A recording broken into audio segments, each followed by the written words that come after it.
하나님의 말씀 여호수아 4장입니다.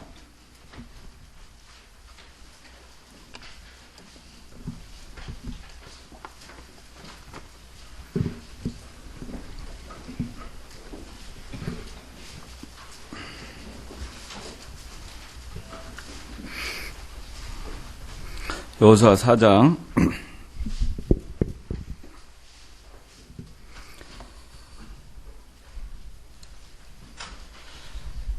자, 제가 봉독합니다. 모든 백성이 요단을 완전히 건넜을 때 여호와께서 여호수아에게 말씀하셨다. 너희를 위해 각 지파마다 한 사람씩 백성 가운데서 12사람을 뽑아라.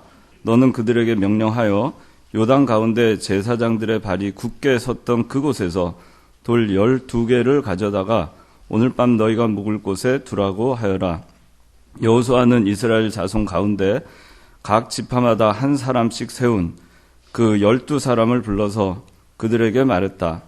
너희는 요단 가운데로 들어가 여호와 너희 하나님의 궤 앞에 가서 이스라엘 자손의 지파 수대로 너희 각 사람마다 돌 1개씩을 자기 어깨 위에 매라. 훗날에 너희 자손이 이 돌들이 무슨 뜻입니까? 하고 물을 때 이것이 너희 가운데 표적이 될 것이니 너희는 그들에게 말하기를 요단 물이 여호와의 언약궤 앞에서 끊어졌으니 요단을 건널 때에 요단 물이 끊어졌으므로 이 돌들이 이스라엘 자손에게 영원히 기념이 될 것이다 라고 하여라. 이스라엘 자손들이 여호수아가 명령한 대로 하였으니 여호와께서 여호수아에게 말씀하신 그대로 이스라엘 자손의 지파 수를 따라 요단 가운데서 돌 12를 가져다가 그들이 머물 곳에 내려놓았다. 여호수아가 또 요단 가운데에 곧 언약궤를 맨 제사장들의 발이 선 그 자리에 돌 12를 세웠으니 그 돌들이 오늘까지 거기에 있다. 여호와께서 여호수아에게 명령하여 백성에게 전한 일, 곧 모세가 여호수아에게 명령한 일이 끝날 때까지 궤를 맨 제사장들은 요단 가운데 서 있었다. 백성은 서둘러 건넜으며 모든 백성이 건너기를 마치니 여호와의 궤와 제사장들도 백성이 보는 앞에서 건너갔다. 르우벤 자손과 갓 자손과 므낫세 지파의 절반은 모세가 그들에게 말한 대로 이스라엘 자손보다 앞서 무장을 하고 건넜으니 곧 무장한 군사 4만 명 가량이 여호와 앞에서 싸우려고 여리고 평지로 건너갔다. 그날에 여호와께서 온 이스라엘 백성의 목전에서 여호수아를 위대하게 하시니 그가 살아있는 동안 백성이 모세를 두려워한 것처럼 그를 두려워했다. 여호와께서 여호수아에게 말씀하시기를 증거궤를 메고 있는 제사장들에게 명령하여 요단에서 올라오게 하여라 하심으로 여호수아가 제사장들에게 요단강에서 올라오라고 명령하였다.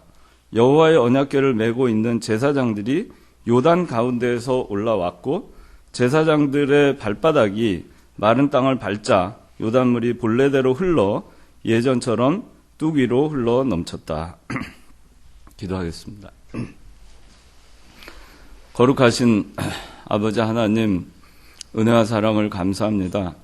오늘도 이렇게 거룩한 주일 저에게 허락하여 주시고 종일토록 신령한 양식으로 먹여주시고 이 시간 특별히 저희 1청년부, 2청년부 함께 모여 하나님 아버지 앞에 예배하게 해주심을 감사드립니다. 이 시간 하나님께서 함께하여 주시옵소서. 예수님 이름으로 기도하옵나이다. 아멘. 예, 오늘 말씀의 제목은 12돌을 세움입니다. 12돌을 세움.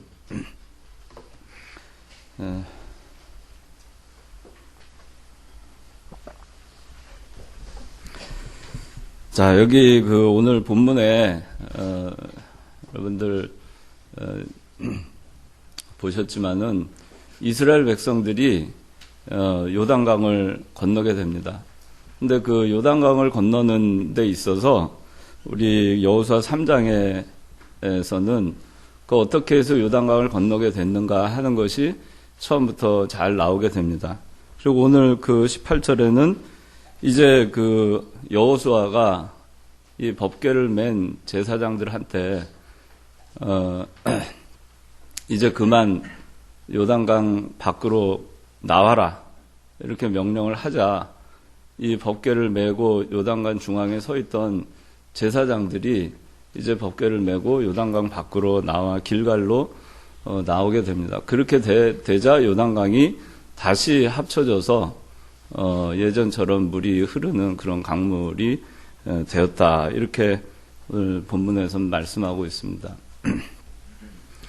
12돌을 세우라 그랬는데 이 12돌은 요단강을 다 이스라엘 백성들이 하나님의 말씀에 순종해서 건넌 다음에 이 12돌을 세운 겁니다. 오늘 본문에 여러분들 보셔서 아시겠지만은 이 12돌은 요단강 중앙에도 12돌을 세웠고 요단강을 건너고 나서 건너기 전 요단강 동쪽에다가 12돌을 세운 게 아니고 하나님의 말씀을 순종했을 때 그 하나님의 역사가 나타나서 이 건널 수 없을 것 같았던 불가능한 그 요단강을 건너게 되고 그 건넌 것을 기념해서 이 요단강 서편에 요단강을 건너자마자 요단강 서편 그리고 여리고 동편이죠. 여리고 동편 요단강 서편 그 중간에 길갈이라고 하는 지역이 있는데 길갈에다가 돌 12를 세우게 됩니다. 근데 이 돌 12은 어디서 취했냐면은 제사장들이 법궤를 어디에 지금 메고 있어요? 어디에서 지금 메고 있어요? 제사장들이. 제사장들이 법궤를 메고 있는 장소가 어디죠? 네, 요단강 중앙에 있어요. 요단강 가운데. 요단강 가운데 있습니다. 그래서 여러분들 이걸 한번 생각을 해볼 필요가 있어요.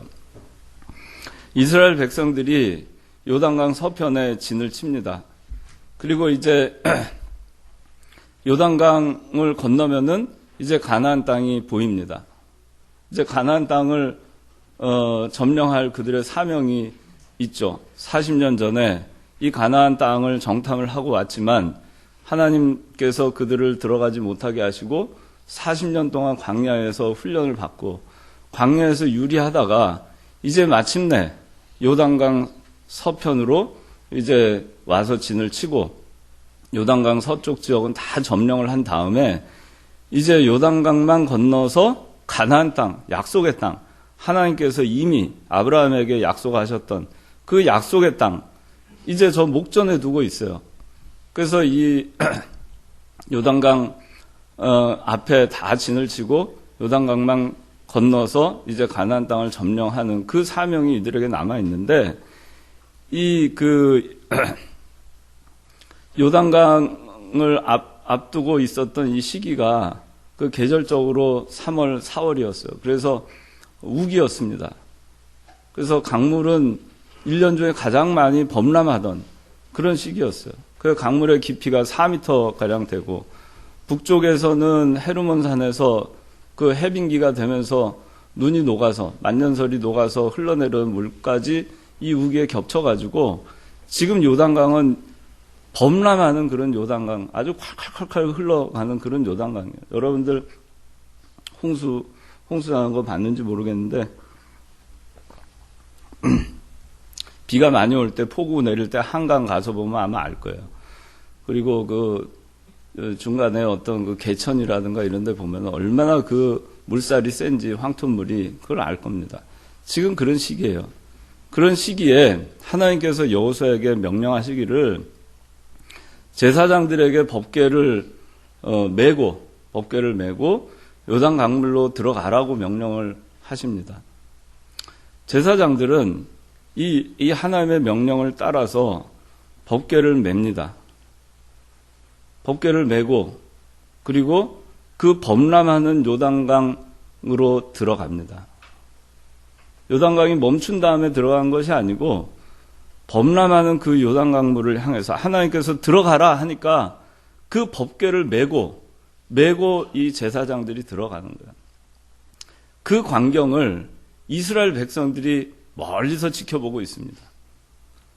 그리고 이제 이 제사장들은 먼저 이 하나님께서 명령하신 대로 앞서서 이 법궤를 메고 요단강을 향해서 들어가요.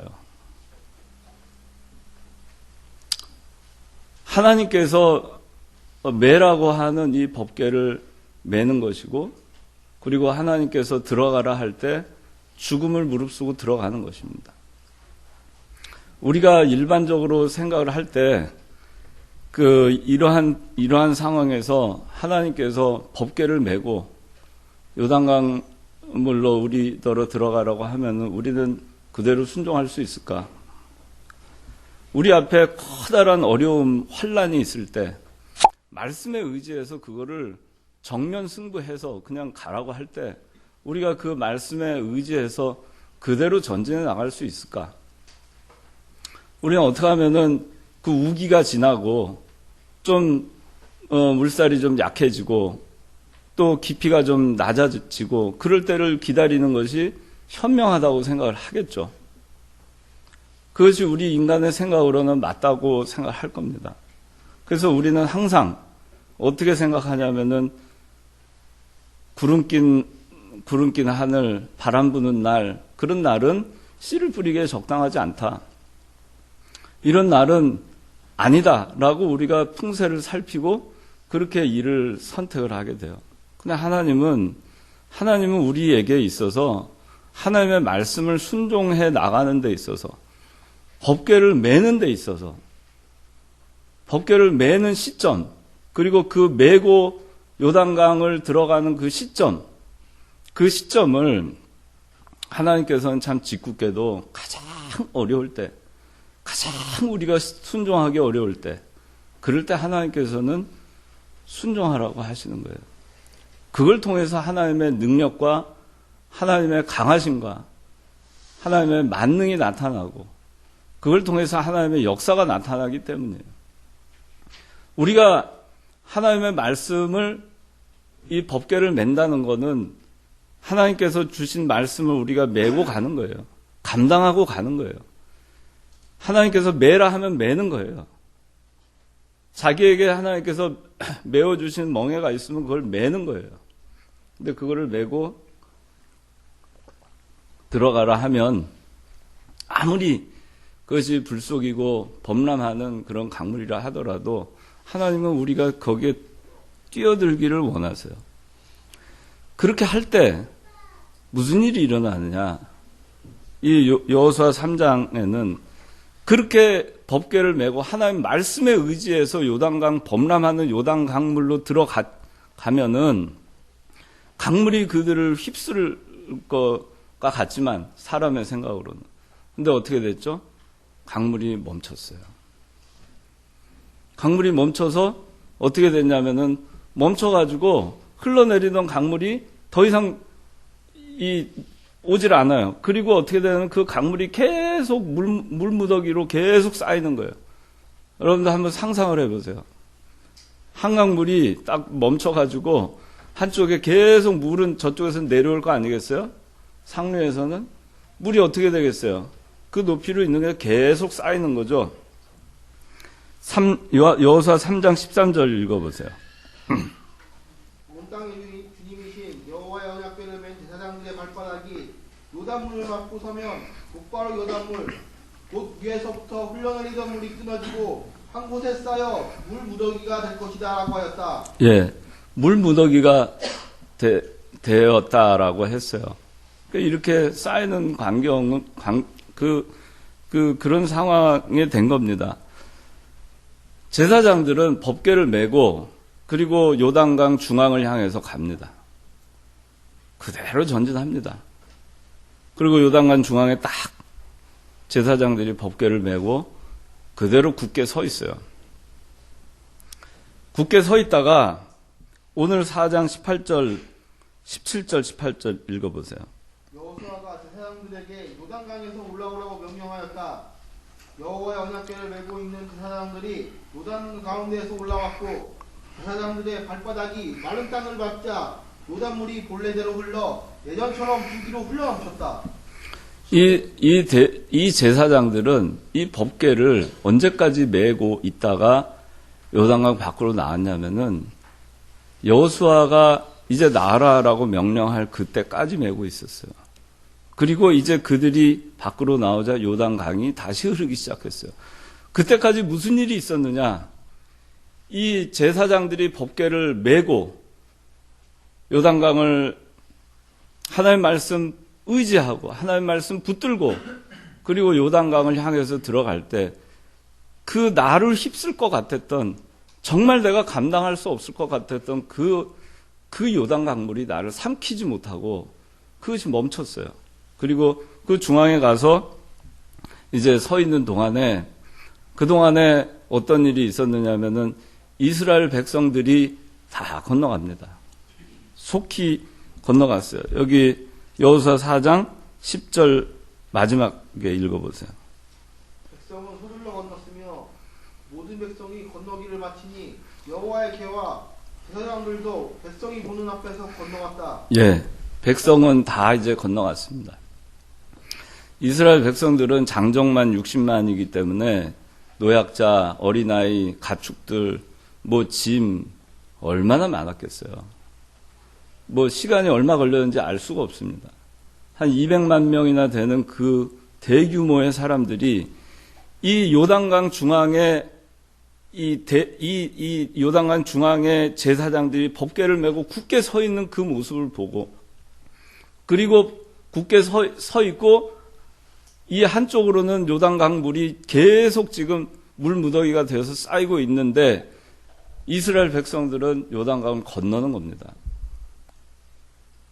그 법궤를 메고 있는 그 제사장들과 그 제사장들의 신앙과 그들이 메고 있는 그 법궤에 함께 하시는 임재하시는 하나님과 그 법궤가 가르쳐주는 하나님의 말씀, 하나님의 약속의 말씀을 붙들고 의지하고 법궤가 저기 있는데 법궤를 하나님이 쓸어버리시겠는가? 그 믿음을 가지고 이들이 다 건너갑니다.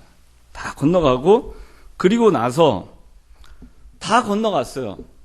그리고 나서 이제 이 제사장들은 법궤를 메고 여전히 중앙에 요단강 중앙에 서 있어요. 나오라고 해야 될 거 아니에요. 여호수아는 나오라고 하지 않아요. 그리고 사람들을 12명 12지파의 대표들을 뽑아가지고 들여보냅니다. 다시 중앙으로. 이제 길갈 쪽에서 요단강 서편 쪽에서 모든 백성들을 다 건넜고 다 구원을 받았고 그리고 이제 요단 중앙에는 그 제사장들이 법궤를 메고 있고 그리고 요단강은 계속 쌓이고 있고 그런 가운데에서 12명 대표를 보냅니다. 그게 오늘 4장에 나온 12명 대표를 보내서 그 12명의 그 각 지파의 대표들이 들어가서 뭘 하냐면은 큰 돌을 각 지파별로 하나씩 메고 나옵니다. 메고 나와요. 그걸 메고, 그러니까 12개의 돌이겠죠? 12개의 돌을 메고 다시 이제 길갈 지역으로 나옵니다. 여전히 제사장들은 법궤를 메고 서 있습니다. 그리고 다시 사람들을 보냅니다. 다시 사람들을 보내서 어떻게 하죠? 자, 8절 9절 4장 8절 9절 이스라엘 자손들이 여호수아가 명령한 대로 하였으니 여호와께서 여호수아에게 말씀하신 대로 이스라엘 자손의 집가수를 따라 요단 가운데서 돌 12를 가져다가 그들이 머문 곳에 내려놓았다. 여호수아가 또 요단 가운데에 곧 언약궤를 맨 제사장들의 바리선들 자리에 돌 12를 세웠으니 그 돌들이 오늘까지 거기에 있다. 예. 길갈에 12개, 그리고 요단강 중앙에 12개. 그렇게 다 세웁니다. 그리고 나서 어떻게 하죠? 이제 마침내 제사장들 보고 나오라고 명령합니다. 요단강에서 올라와라. 명령합니다. 그제서야 제사장들은 그 법궤를 메고 올라옵니다. 여러분들이 이 제사장과 같은 입장에서 앞서서 범람하는, 먼저 그 법궤를 메고 범람하는 그 요단강으로 들어가고, 그리고 거기에 모든 백성들이 다 지나갈 때까지 거기에 서 있고, 그리고 나오라고 명령을 하기 전까지 돌을 12개, 또 12개 그렇게 취해서 거기다 세우고, 그 12개는 가지고 나가고, 그 얼마나 많은 시간일지 참 제 계산은 안 해봤어요. 그동안에 여러분들 같으면은 그 일을 감당할 수 있을까? 나 같으면 그런 일을 감당할 수 있을까? 이 12돌을 세워놓음으로 인해서 하나님께서는 여호수아에게 그렇게 말씀하셨어요. 6절, 7절 읽어보세요. 그날에 너희 자손이 이 돌들이 무슨 뜻입니까? 하고 물을 때 이것이 너희 가운데 표적이 될 것이니 너희는 그들에게 말하기를 요단물이 여호와의 언약궤 앞에서 끊어졌으니 요단을 건널 때 요단물이 끊어졌으므로 이 돌들이 이스라엘 자손에게 영원히 기념이 될 것이다 라고 하여라. 예. 이 12개의 돌을 볼 때마다 이 이스라엘 백성들이 무슨 생각을 할까? 세월이 지나서 이 길갈에 세워져 있는 12개의 돌을 볼 때 이 12개의 돌이 말하는 것이 무엇일까? 그 후손들이 12개의 돌을 볼 때 무엇을 깨달을까? 요단강 중앙에 법궤가 있던 바로 그 자리에 12개의 돌이 또 있었어요. 그거는 요단강이 범람하면 그 돌이 보이지 않았다가 요단강물이 건기에는 아마 보였겠죠.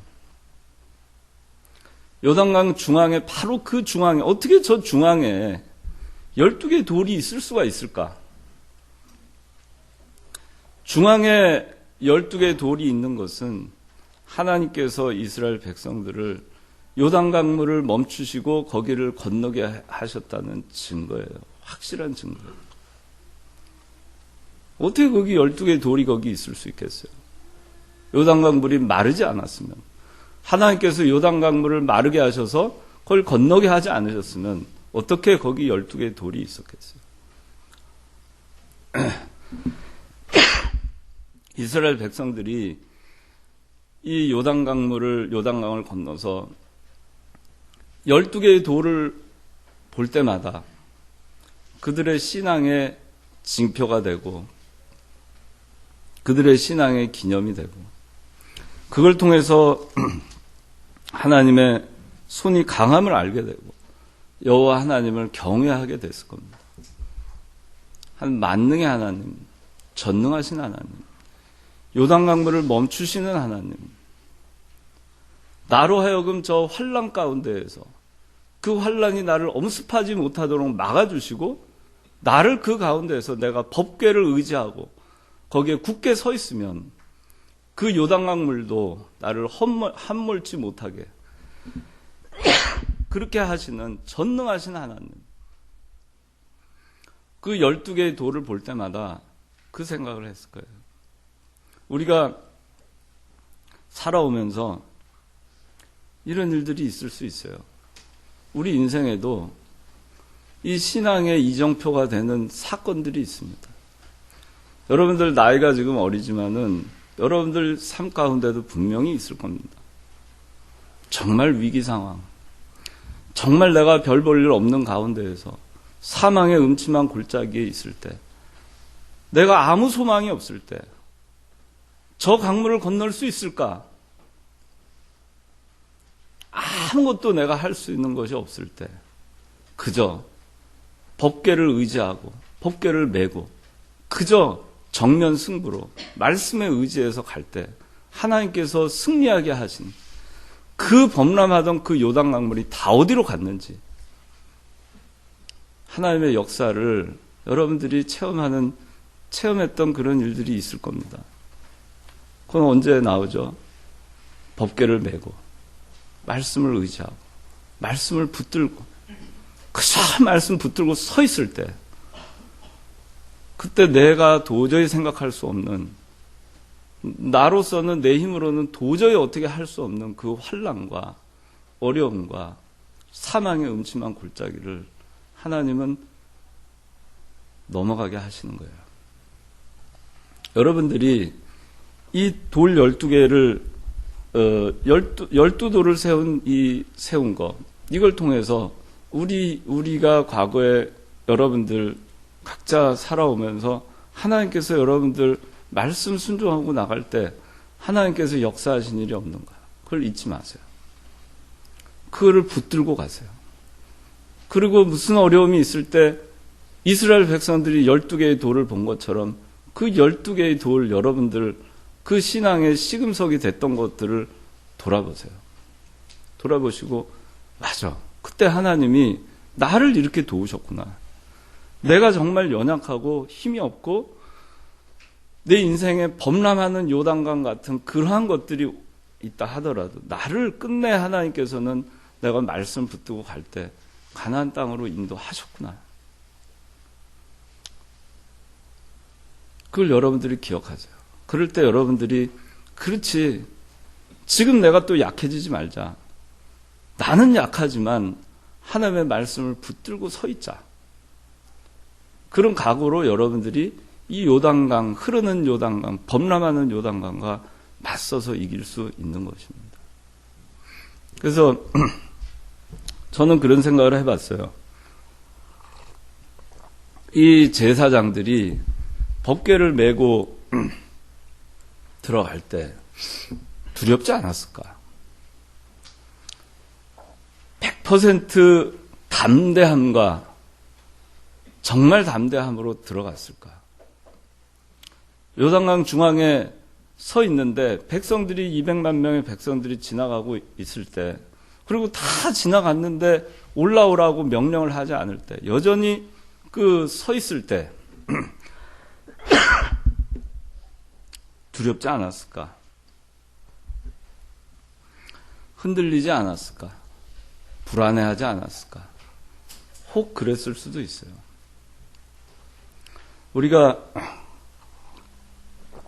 저는 이 제사장들이 법궤를 메고 흔들리지 않았으리라고 믿습니다.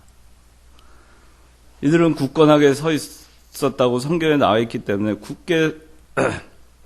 그들의 중심도 굳게 서 있었을 것을 의심하지 않아요. 그러나 우리는 연약할 때가 많아요. 우리는 법궤를 메고 있지만 부들부들 떨 때가 있어요. 하나님 말씀 우리가 몰라서가 아니에요. 하나님 말씀 우리가 알지만, 말씀 순종해야 되는 거 알지만 환란이 올 때 우리는 두려워합니다. 말씀을 100% 의지하지 못해서죠. 그러나 이 제사장들이, 저는 그런 생각을 해봤어요. 제사장들이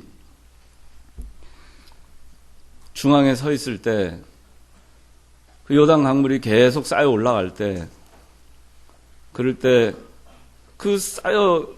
계속 쌓여 올라가는 그 요단 강물을 바라보면서 어쩌면 두려웠을 수도 있어요. 마치 베드로가 풍랑 있는 바다, 예수님 무리를 걷는 거 자기도 걸어보겠다고 하다가 그 풍랑 있는 그 바다를 내려다보고 물에 빠져서 주여 나를 구원하소서 외친 것처럼 그렇게 빠질 수도 있어요. 그런 신앙이었을 수도 있어요. 그런데 어떻게 했죠? 이들은 부들부들 흔들리는 가운데서도 연약해서 흔들리고 두려워하고 불안해하고 그들의 신앙이 오르락내리락 업앤다운 하는 그런 상황일지라도 그래도 그들이 놓지 않은 게 있어요. 뭘 놓지 않았죠? 법궤를 놓지 않았어요. 아무리 두려워도 그래도 메고 있었어요. 우리가 살아가면서 우리가 다 온전치 못해요. 우리는 흔들리기도 해요. 다 연약해요. 불안하기도 해요. 하나님의 말씀이 내가 하나님의 말씀 의지하고 있으면서도 그렇습니다. 중요한 거는 그걸 여러분들이 놓지 않는 거예요. 내팽개치지 않는 거예요. 내팽개치고 법궤를 내팽개치고 그냥 요단강 밖으로 나오는 일을 하지만 않으면 돼요. 아무리 힘들어도 그 지속성, 일관성을 가지고 있는 겁니다. 그러고 가는 겁니다. 그래서 여러분들이 그렇게 해 나갈 때 거기에 하나님의 역사가 있어요. 나는 비록 약하지만, 나는 비록 흔들리지만, 나는 비록 연약하지만 하나님의 법궤를 내가 붙들고 의지하고 메고 있는 이상 그 요단 강물이 어떻게 하질 못해요. 여러분들이 아무리 힘들어도, 여러분들이 아무리 연약할 때도 끝내 그 말씀을 놓지 마세요. 놓지만 않으면 돼요. 그대로 붙들고 가세요. 나는 연약하지만 하나님 내가 말씀 형식적으로라도 지키세요. 이 제사장들이 명령이 있으니까 형식적으로라도 법궤를 메고 있었을 수도 있어요. 그건 아니겠지만 그렇다 하더라도 그걸 메고 있는 것이 중요한 것입니다. 그래서 여러분들이 하기 싫어도 하나님 말씀이 거기 있으면 그저 붙들고 서 있는 겁니다. 그저 서 있는 거예요. 그저 법궤를 붙들고 메고 붙들고 있으면 하나님의 역사가 나타납니다. 하나님의 말씀 우리가 다 순종할 능력도 없고 연약하지만 그래도 하나님의 말씀 순종하면 거기에 하나님의 만능의 역사가 있어요. 요단강물을 멈추게 하시고 안전하게 다 건너게 하신 것 같은 그런 역사가 있습니다. 여러분들 인생에 그런 일이 있을 수 있어요. 앞으로 살아가면서도 여러분들이 이 어떤 어려움이 있을 때 그래도 마지막 보루가 뭐냐? 법궤 놓지 않는 거예요. 마지막 보루. 내가 다 어떤 일이 있어도 이 마지막 보루 법궤는 내가 놓지 않겠다. 그게 있어야 돼요. 그런 게 있어야 돼요. 여러분들이 신앙생활을 할 때 그런 게 있어야만이 거기에 하나님의 역사가 있어요. 그 법궤를 메고 있는 사람이 잘나서가 아니에요. 거기에 법궤가 있기 때문이에요. 법궤가 있기 때문에 하나님의 능력이 나타나고 역사가 나타나는 거예요. 여러분들이 말씀이 여러분과 함께하게 하세요.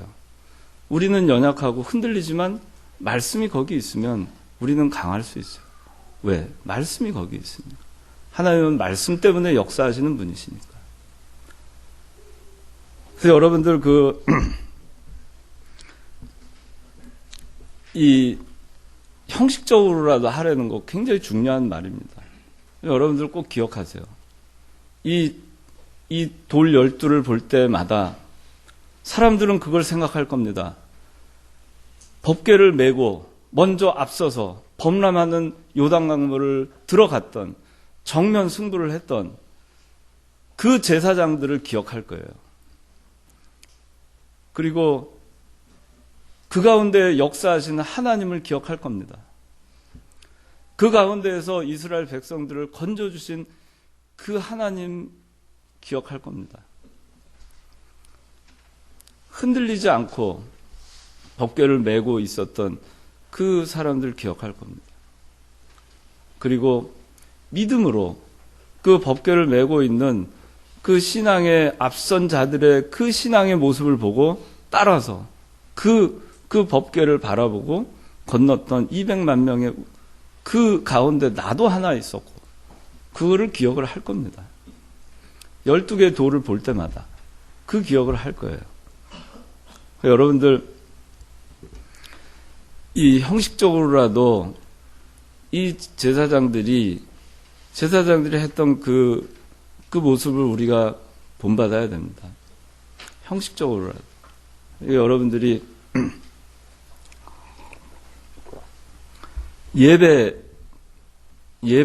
제가 예배를 굳이 얘기를 하고 싶어요. 일관성이 중요합니다. 때로는 예배 피곤하니까 빠지고 싶을 수 있어요. 몸이 아프면은 빠질 수 있습니다. 그런 생각을 갖습니다. 근데 그런 생각으로 이 제사장들이 법궤를 메고 있었으면 메고 있다가 힘들면은 좀 바톤 타치해서 할 수 있었겠죠. 내가 그 일을 하지 않아도. 우리가 그 일관성을 가지고 여러분들이 신앙생활하는 거 중요해요. 처음에는 자기가 막 비가 오고 눈이 오고 바람이 불 때 믿음을 지키고 주일날 교회 가고 예배 참석하고 하는 것이, 그것이 처음에는 참 힘들 수 있어요. 여러분들 세상을 살아가는 데서 똑같아요. 매일 아침 내가 제일 일찍 출근하겠다. 회사 출근 시간이 8시면 난 7시까지 출근하겠다. 처음엔 힘들어요. 근데 관성이 붙잖아요. 그럼 그 다음부터는 그 관성이 자기를 붙들어 줍니다. 신앙도 마찬가지. 여러분들이 예배 나오기 싫을 땐 그냥 좀 빠지고, 뭐 좀 힘들 때는 좀 빠지고, 무슨 일 있을 땐 빠지고, 그런 사람이 무슨 관성이 있겠어요? 무슨 신앙의 관성이 있겠어요?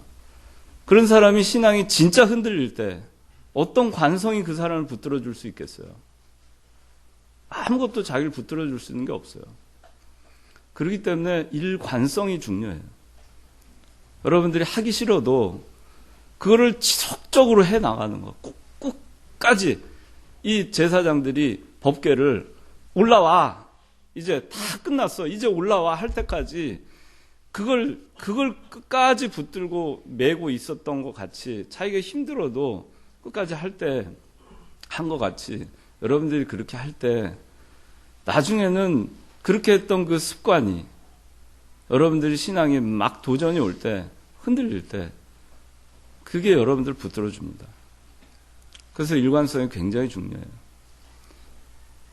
여기 저 뒤에 보니까 정재섭 장로님, 오늘 김주호 장로님까지 오늘 장로님 두 분이 오셔가지고 여기 계신데, 장로님들이 어떻게 장로님이 되셨을까? 여러분들 궁금하죠? 저도 여러 가지, 이제 물론 하나님께서 기름 부어 세우신 종들이니까 여러 가지 이유가 있을 겁니다. 그런데 장로님들이 연단이 없었겠어요? 병든 일이 없었겠어요? 힘든 일이 없었겠어요? 주일날 빠져야 될 만한 상황이 없었겠어요? 그런데 두 분이 이날 이때까지 주일은 무슨 일이 있어도 와서 지키는 거예요. 그 관성이 있으니까 어떻게 하시죠? 하나님이 그 관성을 보고 끝까지 법궤를 붙들고 있는 그걸 보고 하나님이 역사하시는 거예요.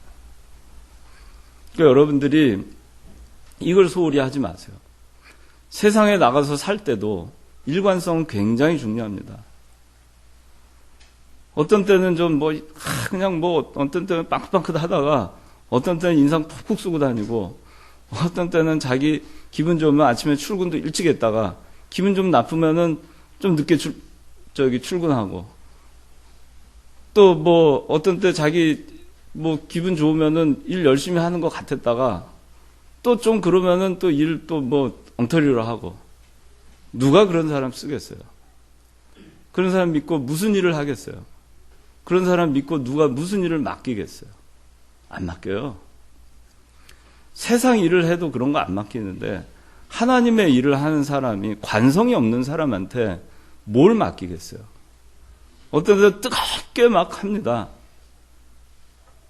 그런데 잘하는 줄 알고 물을 맡겼는데, 그 다음에는 아예 못하겠다 하고 법궤 내팽개치고 그냥 뛰어나가요.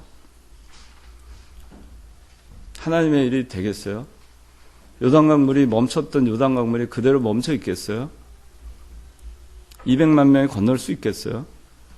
12개의 돌을 세울 12개의 돌이 있겠어요? 그런 사람에게는 신앙의 징표가 하나도 생기지 않아요. 왜? 한 게 없으니까. 그 인생에는 12개의 돌이 없어요. 세울 12개의 돌이 죽을 때까지도 생기지 않습니다. 그런 사람한테. 그래서 여러분들이 이 오늘 12개의 돌, 12돌을 세움, 이런 말씀 오늘 했는데, 우리가 자기 인생에 12개의 돌 세울 수 있는 사람이 돼야 됩니다. 그런 게 있어야 돼요.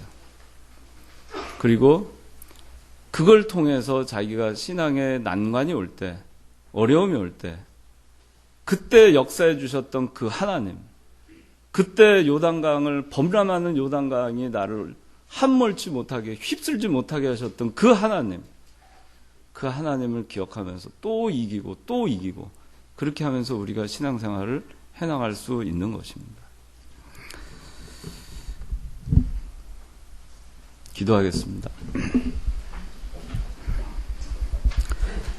거룩하신 아버지 하나님, 12개의 돌을 세운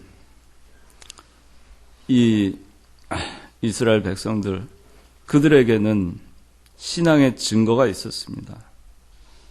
그들이 믿음으로 법궤를 메고 믿음으로 실천한 그것들이 열매를 맺어서 그것을 통해서 하나님의 만능의 역사가 나타났고, 그들이 한 것은 법궤를 메고 그저 서 있었던 것밖에 없지만 하나님께서는 그것을 보시고 놀라우신 일을 행하신 그 역사를 이들은 법궤를 메는 데서부터 시작했고, 그것을 메고 들어가고 그것을 메고 굳게 서 있음으로 인해서 그것을 통해서 하나님의 역사가 나타난 것을 저희들 기념하여서 12개의 돌을 세울 수 있었습니다.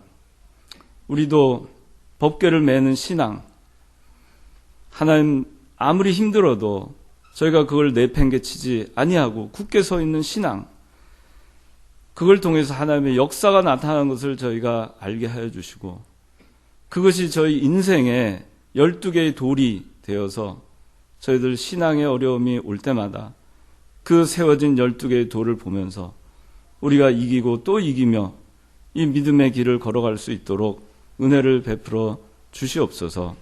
예수님의 이름으로 기도드리옵나이다. 아멘.